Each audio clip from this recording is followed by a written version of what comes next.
ಬೆಳಗ್ಗೆ ಬೇಗ ಹೊರಡ್ಬೇಕು. ಮಲ್ಕೋಬೋದಾ? ಹೋಗಪ್ಪ ಮಲ್ಕೊ. ನೀವು ಬೇಗ ಹೋಗಿ ಮಲ್ಕೊಳ್ಳಿ. ಮಕ್ಳಿಗೆ ಮಾಡಿರೋ ಅನ್ನ ವೇಸ್ಟ್ ಆಗ್ಬಾರ್ದು. ಅದನ್ನೇ ಊಟ ಮಾಡ್ಬಿಡೋಣ ಅಂತ 2ನೇ ಸಲ ಊಟ ಮಾಡ್ಬಿಟ್ಟು ಹೊಟ್ಟೆ ಕೆಡ್ಸ್ಕೊಂಡ್ಬಿಟ್ಟಿರ. ಆಮೇಲೆ ಮತ್ತೆ ಒದ್ದಾಡ್ಬಿಡ್ತೀರಾ.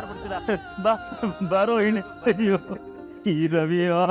ದೇವರೇ ಒಪ್ಪೋಗೂಡ ಇವಳ ದುಃಖ ಇಡದೆ ಲೆಕ್ಕ ನಗುವ ಗುಣ